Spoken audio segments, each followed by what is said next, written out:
남전도회가 하나님 앞에 헌신으로 영광을 돌리는데요, 제2 남전도 위에 하나님께서 부으시는 은혜가 충만하시기를 주님의 이름으로 간절히 축원합니다.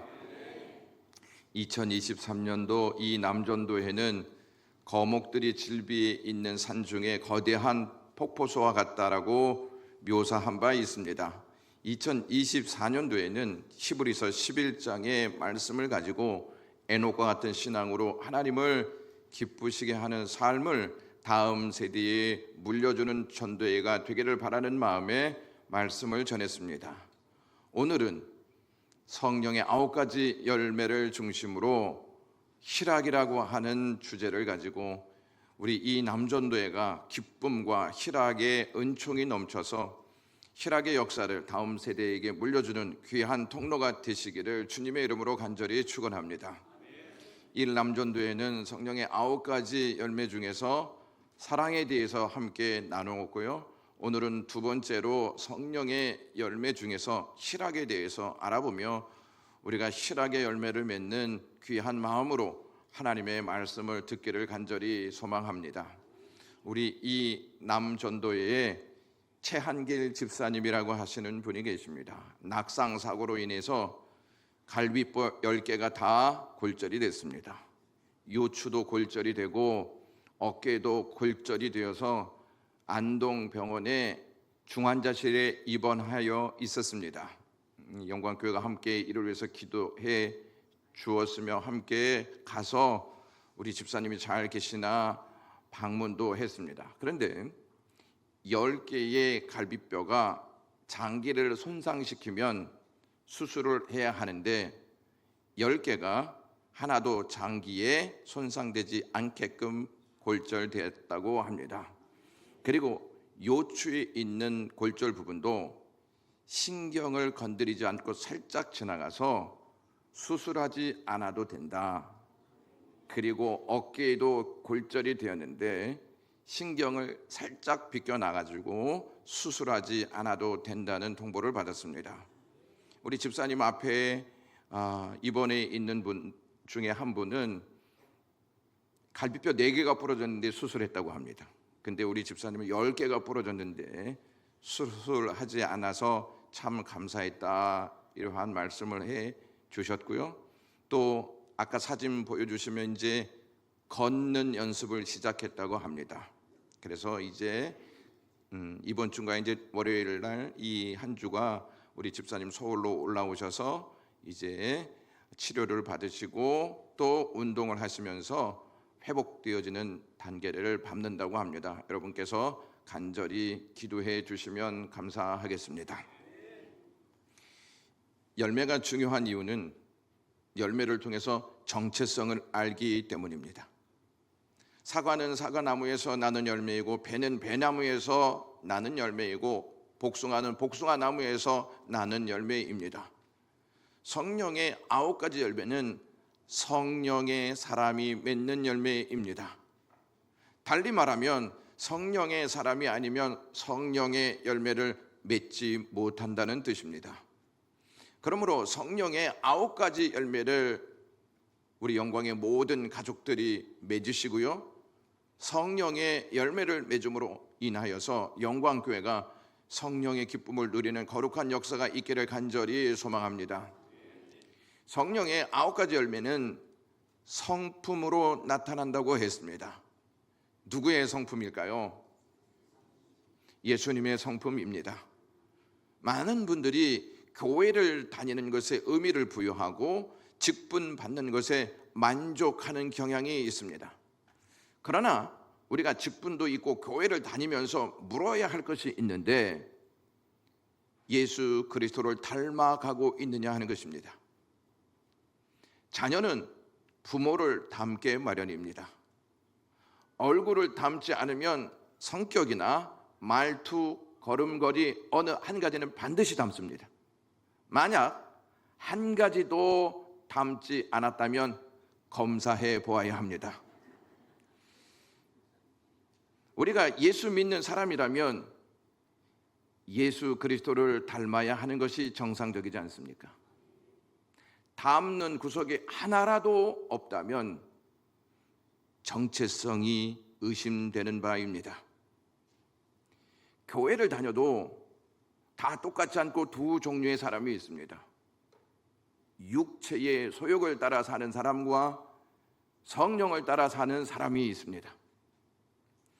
두 종류의 사람은 하는 일과 맺는 것이 다릅니다.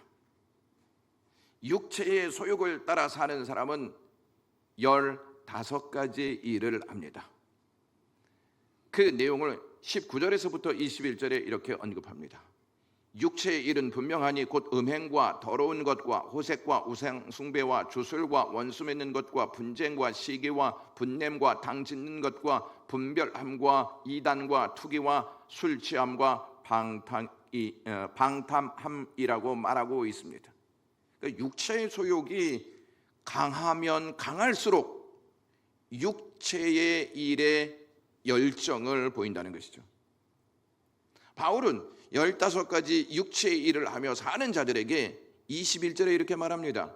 이러한 일을 하는 자들은 하나님 나라를 유업으로 받지 못할 것이요 라고 말입니다. 우리는 이 말씀을 절대로 오해해서도 안 되지만 약화시켜도 안 된다는 사실입니다. 바울의 말은 육체의 소욕을 거듭 행하면서 나는 구원받았습니다 이렇게 생각한다면 과연 그 사람은 구원받은 자라고 할 수 있겠는가 하는 말입니다. 바울은 육체의 15가지 일을 말한 후에 성령의 9가지의 열매를 나열합니다. 그 내용이 22절과 23절인데요. 오직 성령의 열매는 사랑과 희락과 화평과 오래 참음과 자비와 양선과 충성과 온유와 절제이니 이 같은 것을 금지할 법이 없느니라 라고 말했습니다. 바울은 육체에 대한 15가지 내용을 읽어하면서 성령의 인도하심에 따라 맺는 열매가 무엇인지를 우리에게 알려주었습니다. 여러분, 육체의 일 15가지는 복수로 되어 있는데 성령의 열매는 놀랍게도 단수로 되어 있다고 지난번에 말씀드렸습니다. 성령의 열매를 단수로 언급하는 것은 성령을 통해 9가지 열매를 맺지만 하나로서 유기적인 연합체를 이루고 있다는 것입니다. 성령을 통해서 9가지 열매를 맺는데 그것이 모두 하나된 모습으로 이루어진다는 것입니다. 사람이 노력해서 성취하는 것을 일이라고 하지만 성령께서 우리에게 은혜를 주심으로 결과적으로 나타나는 것이 열매입니다. 성령이 아니고서는 성령의 열매를 맺을 수 없습니다. 성령의 9가지 열매는 크게 3가지 범주로 나눌 수가 있습니다. 첫째는 하나님을 향한 열매입니다. 둘째는 이웃을 향한 열매입니다. 셋째는 자기 자신을 향한 열매입니다. 이것을 3가지 범주로 생각하면 잘 이해할 수 있고 구체적인 열매를 맺을 수가 있습니다. 하나님과의 관계, 이웃과의 관계가 잘 형성돼야 내가 내 삶 속에서 열매를 맺을 수 있다 하는 말씀입니다. 성령의 첫 번째 열매인 사랑은 모든 열매의 근원입니다. 사랑은 하나님과 친밀도와 정비례한다는 사실을 아셔야 합니다. 내가 사람들을 미워하고 사랑하지 못하면 그것이 바로 주님과 친밀한 관계를 가지고 있지 못하다는 증거입니다. 내가 관계를 잘하고 내가 그리스도 안에서 사랑을 베풀면 베풀수록 하나님과의 나와의 관계가 친밀한 관계로 이어진다 하는 내용입니다. 그러므로 성령을 따라 행하면 우리가 이웃을 진정으로 사랑할 수 있고 또 주님의 몸된 교회도 사랑할 수 있습니다. 왜냐하면 교회는 그리스도의 몸이기 때문입니다. 그러므로 주님을 진실로 사랑한다면 교회를 사랑하고 교회를 온전케 하는 일에 헌신한다는 것이죠. 이 일에 이 남전도회가 하나님 앞에 헌신하시기를 주님의 이름으로 간절히 축원합니다. 사랑의 열매 다음으로 희락의 역사가 자리 잡고 있는데, 희락은 쉽게 표현하면 기쁨입니다. 사랑의 열매와 함께 주어지는 열매가 바로 기쁨이라는 것입니다. 여러분, 사랑이 충만하면 자연스럽게 기쁨이 충만하죠. 사랑이 없으면 기쁨이 충만할까요? 안 할까요? 목사님, 그것은 안 물어봐도 괜찮습니다. 다 아는 내용을 뭐 그렇게 굳이. 사랑이 충만하면 충만할수록 그것이 기쁨으로 나타나게 되어 있습니다. 남편과 아내가 사랑하면 사랑할수록 기쁠까요? 슬플까요? 목사님은 꼭 맞는 말만 하셔서. 그럼 제가 맞는 말만 하지 그럼 틀린 말을 하면 되겠습니까? 사랑이 있는 곳에 기쁨이 동반합니다.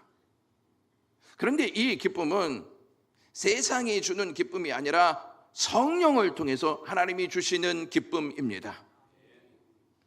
육신의 기쁨은 환경과 조건에 의해서 주어지는 기쁨입니다. 그러므로 맑은 날은 기뻐합니다. 흐린 날은 슬퍼합니다. 세상의 기쁨은 일시적인 기쁨이고 잠깐 있다가 사라지는 기쁨입니다.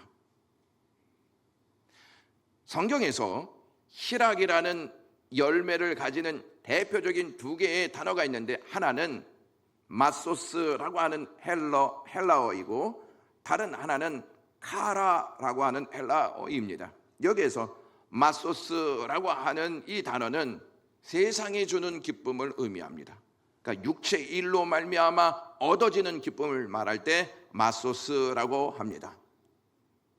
술을 먹어서 기쁘거나 돈을 벌어서 기쁘거나 원하는 것을 얻게 됨으로 기뻐하는 것, 이것이 마소스입니다. 이러한 기쁨은 매우 조건적인 기쁨으로 기쁨의 원인이 되는 것들이 사라지거나 없어지면 항상 우울해질 수밖에 없다는 것이죠. 그런 거로 술을 먹을 때 기쁘다가 술에서 깨어나면 허무함과 공허함이 몰려온다는 것이죠. 비참함이 그들을 더 큰 어두움으로 몰아넣는 것처럼 이러한 기쁨은 결국 우리 안에서 오래 머무를 수 없는 헛되고 헛된 것에 불과한 일시적인 감정일 뿐입니다. 반면에 카라라고 하는 이 헬라어는 조건 없는 기쁨입니다. 카라는 성령이 내 마음속에 임재할 때 주어지는 무조건적인 기쁨입니다. 성령께서 내 안에 있으면 그 성령이 나를 기쁨 가운데 역사한다는 것이죠. 여러분, 성령으로 충만하지 않습니까? 그러면 기쁨이 내 안에서 나를 주체하지 못하게 만든다는 것이죠. 성령으로 충만한 사람은 이 세상 그 어떠한 것에서도 맛볼 수 없는 기쁨을 경험하게 됩니다. 바울이 로마의 감옥에 갇혀 있을 때에 성령 안에서 상황에 지배받지 않고 기뻐하였습니다. 이것이 카라였습니다. 현실적으로는 감옥 안에 있지만 상황적으로는 기뻐할 수 없는 상황 가운데 있지만 성령께서 임하시자 그 감옥 안에서 기뻐했다는 것입니다. 그 기쁨이 찬송으로 흘러나왔고 그 기쁨이 기도로 흘러나왔다는 것입니다. 바꿔서 말하면 성령의 역사가 없으면 기도하지도 않고 찬송하지도 않는다는 것입니다. 성령의 역사가 없으면 기도해도 기쁨 없이 기도하고 찬송해도 기쁨 없이 찬양한다는 것입니다. 오늘 본문에서 성령의 열매로 쓰여진 이 희락이 카라라고 하는 무조건적인 기쁨을 의미하는 것입니다. 그렇다면 보다 구체적으로 성령께서 주시는 기쁨이 무엇인지를 같이 살펴보도록 하겠습니다. 첫 번째는 성령 하나님은 하나님을 깊이 알게 하고 하나님을 깊이 알게 함으로써 친밀한 관계를 유지하게 합니다. 그 친밀한 관계로 기쁨을 얻고 그 기쁨을 누리게 합니다. 스코틀랜드의 유명한 학자 중에 한 사람 제인이라고 하는 학장은 그가 가르치는 학생들이 그가 매일 천국에 갔다 오는 줄 알 정도로 늘 행복하고 기쁜 얼굴로 삶을 살았습니다. 그래서 많은 사람들이 그가 어떻게 그처럼 날마다 행복하고 기쁜 삶을 살고 있는지 궁금해서 물었습니다. 어느 날 그는 학생들에게 그리스도인의 기쁨을 이렇게 설명했습니다. 기쁨이라는 것은 하나의 깃발이라고 생각합니다. 성의 깃발이 나부낄 때에는 왕이 성에 계시다는 것을 나타내듯이 그리스도인에게 있어서 기쁨은 내 안에 하나님이 계시다는 표시입니다. 이해하시겠습니까? 성에 깃발이 있으면 왕이 있다 하는 것처럼 이 기쁨이 깃발과 같은데, 기뻐하면 기뻐할수록 내 안에 하나님이 계시다라고 하는 표현이라는 말씀입니다. 하나님을 모르고 기뻐할 수 있을까요? 하나님을 모르고 기뻐하는 것은 성령께서 주시는 기쁨이 아닙니다. 다윗은 성령의 사람이었습니다. 그는 시편 9편 2절에 이렇게 새 번역으로 그 내용이 기록되어 있습니다. 가장 높으신 주님, 내가 주님 때문에 기뻐하고 즐거워하며 주의 이름을 노래합니다. 여러분, 기뻐하고 즐거워하고 그것이 노래로, 그것이 찬양으로 나타났다는 사실을 다윗이 우리에게 알려줍니다. 여러분, 삶이 순탄해서 기뻐하는 것이 아닙니다. 고난이 있어도, 아파도, 도망해야 하는 상황이 있어도, 다윗과 같이 광야에서 외롭게 지내는 상황 가운데에도 그가 기뻐할 수 있었던 것이 있었습니다. 내가 환경 때문이 아니라 내가 주님 때문에 기뻐하고 즐거워했다는 이 고백이 그것을 알려주고 있습니다. 여러분, 한번 곰곰이 생각해 보겠습니다. 나는 누구 때문에 기뻐하는가? 나는 무엇 때문에 기뻐하는가? 이것을 생각해 보셔야 한다는 것입니다. 내 안에는 정말 기쁨의 깃발이 꽂혀 있는가를 생각해 보시라는 말씀입니다. 하나님은요, 고난 중에도 살게 하십니다. 도망 중에도 살게 하시고 광야에서도 살게 하십니다. 그래서 기뻐할 수 있는 것이죠. 요즘 신방을 하다 보면 다 공통적인 게 있어요. 그게 뭐냐? 다 고민이 있고 아픔이 있더라는 것입니다. 문제 없는 가정은 단 한 가정도 없습니다. 그런데 한 가지 확실한 사실은 그럼에도 불구하고 우리가 살아간다는 것입니다. 기쁨이 우리에게 하나님께서 주시는 은혜로 말미암아 찾아올 수 있도록 하나님께서 우리를 늘 불러주신다는 것입니다. 고민 가지고 살아도, 아픔 가지고 살아도, 눈물 가지고 살아도 나를 늘 교회에 부르셔서 내 마음을 만져주시고 내 마음을 만져주시면서 기쁨을 가지고 갈 수 있는 은혜를 주신다는 것이죠. 질병과 문제와 고민은 오늘의 문제만이 아니지 않습니까? 과거로부터 지금까지 온 것이 아닙니까? 그렇지만 지금도 살고 있다는 사실입니다. 여러분, 과거에는 안 아프셨습니까? 과거에는 갈등이 없었습니까? 과거에는 싸우지 않았습니까? 과거에는 눈물이 없었습니까? 다 있었습니다. 그런데 오늘을 맞이했다는 것이죠. 가만히 생각해 보면 질병과 문제와 고민 중에서도 하나님은 여전히 오늘을 살게 하셨다는 것입니다. 바울을 생각해 보십시오. 그는 하나님 앞에서 풍랑을 만나고 태장을 맞고 어려움을 겪고 죽을 뻔한 고비를 수없이 보냈음에도 불구하고 항상 기뻐하라고 말합니다. 주 안에서 다시 말한다, 기뻐하라고 말하고 있습니다. 상황이 그를 기쁘게 한 것이 전혀 없지 않습니까? 주님이 그를 기쁘게 하셨던 것입니다. 다윗과 견주어서 생각해야 할 사람이 있는데 그 사람이 사울 왕이었습니다. 그는 왕궁에서 살았습니다. 그의 주위에는 그를 경호하는 군인들이 많이 있었습니다. 다윗과 달리 도망자가 아닌 추적자로 살았습니다. 원하는 것을 얼마든지 얻을 수 있는 힘을 가지고 있었던 사람이었습니다. 그런 그는 기뻐하면서 살았을까요? 그는 왕궁에 있었지만 늘 조바심을 갖고 살았습니다. 그의 주위에 많은 사람들이 있었지만 늘 외로웠습니다. 근심으로 가득한 삶을 살고 있었습니다. 그가 그렇게 살 수밖에 없었던 것은 하나님이 그를 떠났기 때문입니다. 사무엘상 16장 14절에 여호와의 영이 사울에게서 떠나고 여호와께서 부리는 악령이 그를 번뇌하게 한지라 라고 되어 있습니다. 우리가 어디에서 무엇을 내리고 사느냐보다 누구에게 지배받고 사느냐가 더 중요합니다. 다시 말씀드립니다. 우리가 어디에서 무엇을 누리고 사느냐보다 누구에게 지배받고 사느냐가 더 중요하다는 것입니다. 사울은 왕궁에 있었지만 기뻐하지 못했습니다. 다윗은 광야에 있었지만 주님으로부터 기뻐했습니다. 시편 90편에 보면 모세가 기록한 유일한 시 한 편이 기록되어 있습니다.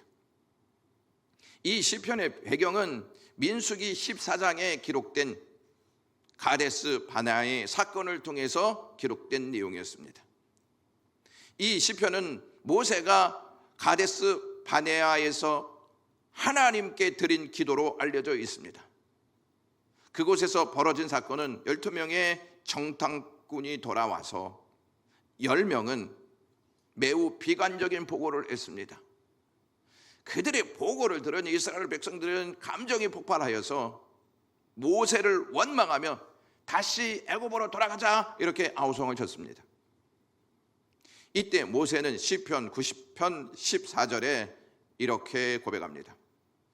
아침마다 주의 한결같은 사랑으로 우리를 만족하게 하셔서 우리가 평생 기쁨으로 노래하고 즐거워하게 하소서.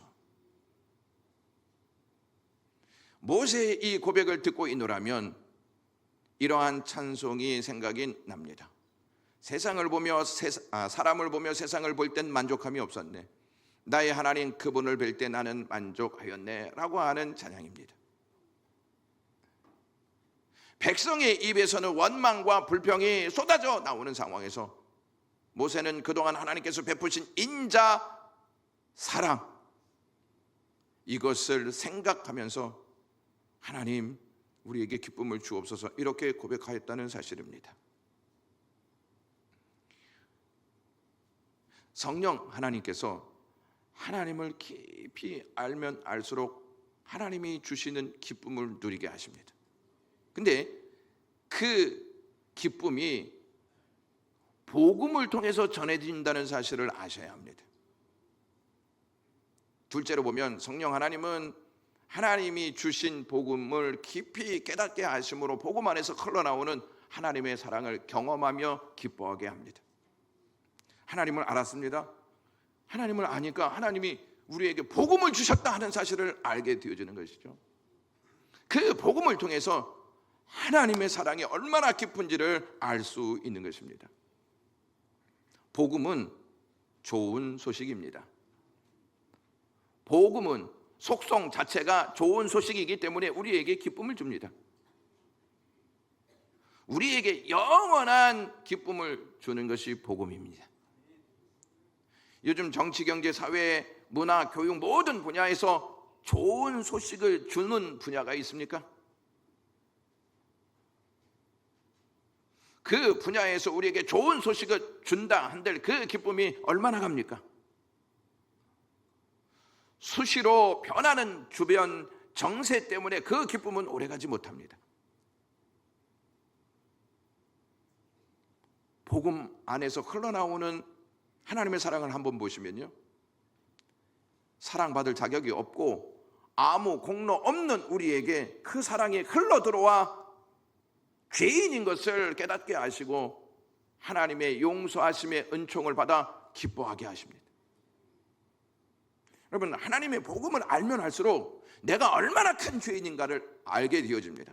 내가 얼마나 큰 죄인인가를 알게 되어지면 하나님의 사랑이 얼마나 값지게 나에게 찾아왔는지를 알고 나 같은 죄인을 하나님께서 용서하셨구나 하면서 기뻐하게 된다는 것입니다. 복음을 모르면 하나님의 사랑을 모르게 되고, 하나님의 사랑을 모르게 되면 하나님의 사랑에서 주는 기쁨을 경험할 수가 없습니다. 하나님의 용서하심의 은총은 하나님과의 영원한 관계를 맺고 하나님과 더불어 사는 약속을 줍니다. 하나님이 우리를 용서하셨지 않습니까? 그래, 너 이제 끝났어, 이제 죄인 아니야 하고 끝을 맺는 게 아니고 하나님과 더불어 사는 영원한 약속을 주셨다는 것입니다. 하나님은 복음을 주시기 위해서 예수 그리스도를 우리에게 보내주셨습니다. 예수님이 오실 때 천사가 목자들에게 누가복음 2장 10절에 이렇게 말합니다. 천사가 이르되 무서워하지 말라, 내가 온 백성에게 미칠 큰 기쁨의 좋은 소식을 너희에게 전하노라 라고 말했습니다. 여러분들은 온 백성에게 미칠 큰 기쁨의 좋은 소식이 누구를 위해 전해진 소식이라고 생각하십니까? 온 백성에게 미칠 큰 기쁨의 좋은 소식은 그 대상이 누구라고 여기십니까? 아무리 큰 기쁨의 좋은 소식이라 할지라도 그 소식이 나와 아무런 상관이 없다면 그 기쁨은 나에게 별 의미가 없습니다. 큰 기쁨의 좋은 소식이 우리 안에서 실감나게 느껴질 수 있도록 역사하시는 분이 성령님이십니다. 그래서 우리는 성령님을 구해야 내 안에서 성령께서 하나님을 알게 하시고 복음을 알게 하시고 복음이 주는 은혜를 알게 하심으로 기쁨이 막 흘러나올 수 있는 역사를 허락하신다는 것이죠. 성령 하나님께서 큰 기쁨의 좋은 소식이 나를 위한 것임을 깨닫게 해 주실 때 어떠한 상황에서도 그 고난과 아픔을 이길 수 있는 힘이 생깁니다. 우리는 자꾸 우리의 현실을 보고 우리의 삶을 해석하려고 합니다. 우리의 현실을 보니까 질병도 있고 고통도 있고 실패로 얼룩져 있다는 것을 발견하게 됩니다. 또한 싸움과 죄 그리고 궁핍함이 실타래로 얽혀져 있습니다. 이러한 현실이 우리의 눈을 통해 마음에 자리 잡게 되면 하나님께서 우리를 사랑하신다는 사실을 믿지 못하게 하여 우리에게 주신 기쁨을 빼앗아갑니다. 그러나 성령으로 충만하면 복음으로 현실 너머에 있는 말할 수 없는 영광을 보게 하는데, 베드로가 그것이 무엇인지 베드로전서 1장 8절에 이렇게 이야기합니다. 믿고 말할 수 없는 영광스러운 기쁨으로 기뻐하니 라고 되어 있습니다.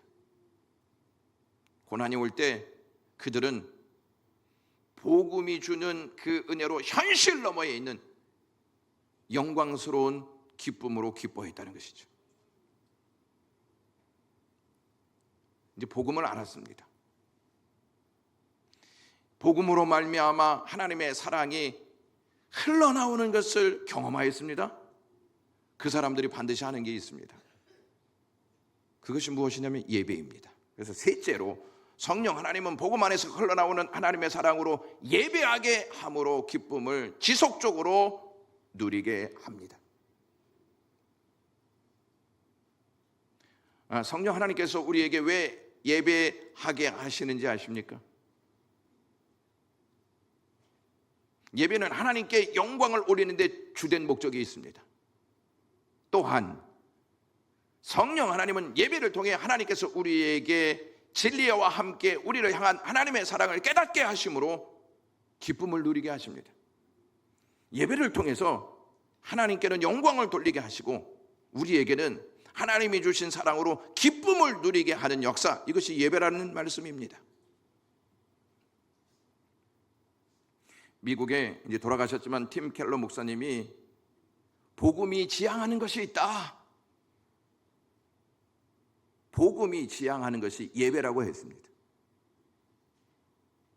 복음의 목적은 단지 개개인의 용서, 개개인의 용서받는 데 있지 않고 영광스러운 예배를 통해 사람들이 온전해지도록 돕는 데 있다, 이렇게 이야기했습니다.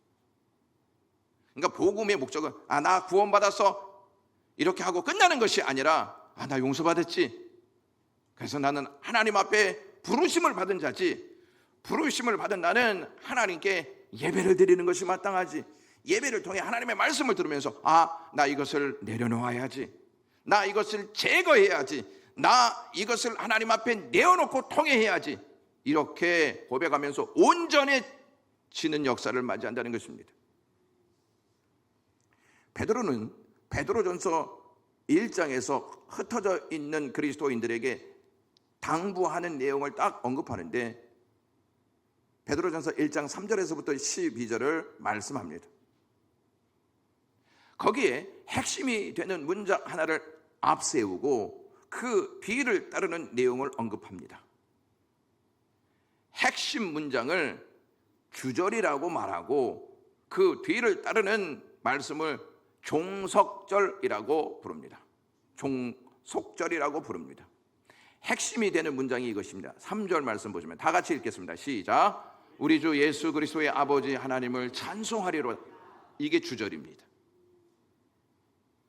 그러니까 복음을 깨닫고 하나님을 진실로 사랑하는 자는 하나님을 찬송한다는 것입니다.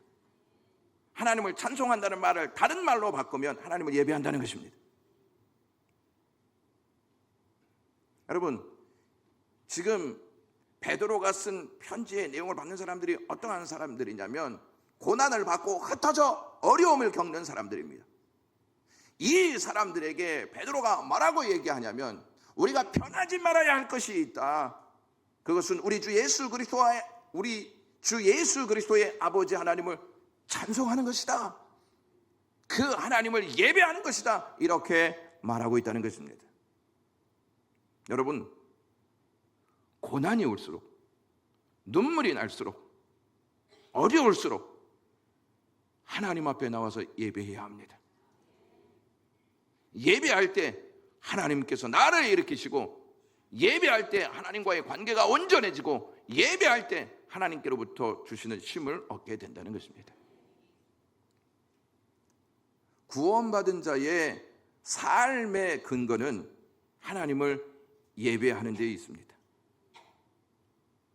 구원받은 사람은 예배를 통해 하나님과의 관계를 확인하고 기뻐합니다. 제가 어릴 적에 동네에서 잔치가 열리지 않습니까? 그러면 그때는 로또 받은 날과 똑같습니다. 떡 나오죠, 고기 먹죠, 좋은 반찬 다 먹죠. 평소에 잘 먹을 수 없는 것들을 배부르게 먹을 수 있어서 잔치가 벌어지면 그렇게 좋았습니다. 잔치에 참석한 사람들은 잔치를 즐기면서 행복해했습니다.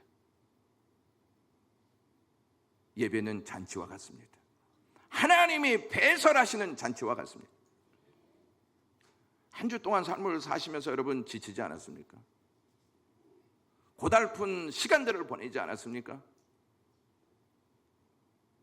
여러 가지 고난과 아픔으로 인하여서 영적으로 빈곤한 상태에 있지 않습니까? 그런 우리를 하나님께서 부르신다는 것입니다. 불러주셔서 어떻게 하시느냐? 예수님이 빈들에서 오병이어의 기적을 베푸셨던 것처럼 하나님의 백성들을 부르셔서 하나님은 이 공간을 통해서 영적인 양식을 배설하신다는 것입니다. 너희들 지쳤지? 이거 먹고 힘을 내라. 너희들 힘들지? 내 양식 먹고 일어나야지. 너희들 눈물 나지? 내 양식 먹고 눈물을 닦고 살아가야지. 이렇게 하신다는 것입니다. 여러분, 주일에 오면 영적인 양식만 주는 것이 아니라 육의 양식도 주십니다. 그래서 오셔서 말씀도 들으시고 내려가셔서 육적인 양식도 배부르게, 근데 또 너무 배부르게 드시면 사부 예배 때 계속 조신다는 것, 그것만 빼놓으면 잘 될 것 같습니다. 여러분, 우리가 한 주 동안 삶을 살아가면서 우리의 마음 안에 있는 죄의 본성이 막 힘을 내지 않습니까? 그리고 그 죄의 본성이 세상의 원리를 자꾸 따라가려고 하는 몸부림을 치지 않습니까? 그러다 보면 어느새 우리가 세속적인 삶에 젖어 있다는 것을 발견하게 됩니다. 그러한 우리를 하나님이 부르십니다. 부르셔서 말씀을 통해 깨닫게 하시고 말씀을 통해 우리의 삶의 변화가 일어나도록 역사하십니다. 너희들은 세상 속에 살지만 그리스도인이야. 이것을 재정립시켜 주시고 그리스도인의 삶을 살게 하신다는 것입니다. 여러분, 어둠의 영들이 왜 이유를 대가며 예배에 참석하지 못하게 하시는지 아십니까? 하나님의 말씀을 듣지 않으면 결국 죄의 본성과 세상의 원리를 따라 살게 되어 있기 때문입니다. 영적으로 굶주려 있으면 언제든지 사탄의 밥이 된다는 것을 아셔야 합니다.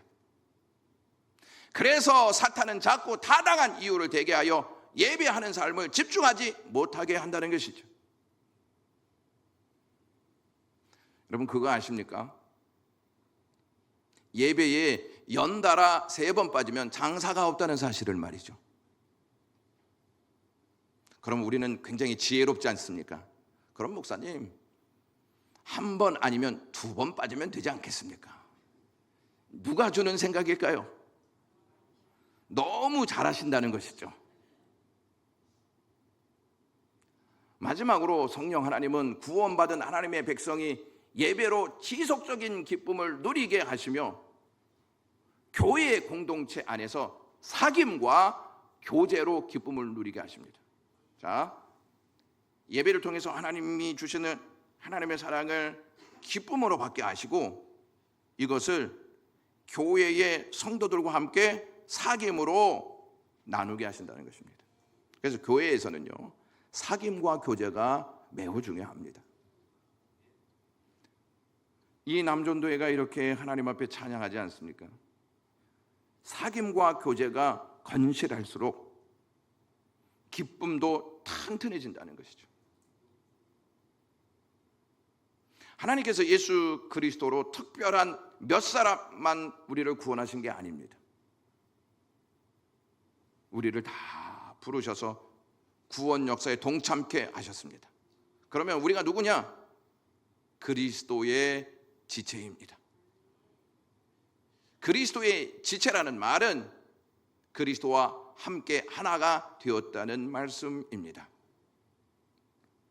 제가 기도할 때 또는 설교 시간에 영광교회 성도라고 언급하기보다는 영광의 가족이라고 말한다는 사실을 아십니까? 우리는 예수 그리스도의 지체로 한 가족이기 때문에 그렇습니다. 예수 그리스도 안에서 가족이 된 저와 여러분은 모르는 부분이 많이 있습니다.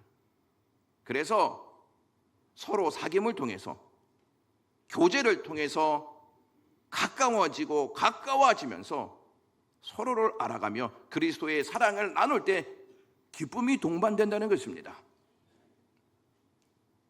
시편 16편 3절 말씀해 보시면 땅에 있는 성도들은 고귀한 자들이니 그들과 함께 하는 것이 나의 큰 기쁨이다 라고 했습니다.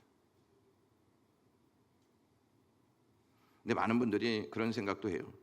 나는 교회에서 상처를 너무 많이 받았기 때문에 나는 교회에서 절대로 교제하지 않아. 나는 교회 사람들 절대로 사귈 수가 없어. 성경적이지 않습니다. 근데 절대로 사귀지 않은 사람이 천국에 갔습니다. 둘이 만났습니다. 어떻게 하실 것입니까? 왜 왔어? 그럴 것입니까? 그냥 내가 아예 지옥으로 갈게 그렇게 하겠습니까?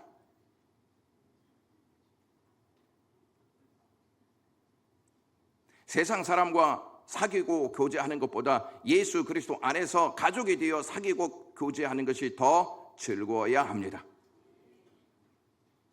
그런데 서로 시험거리를 주고 감정을 소비하게 하고 마음을 상하게 하는 일들을 더 많이 한다면 그것은 결코 건강한 공동체가 될 수 없습니다. 그래서 교회에 모이시면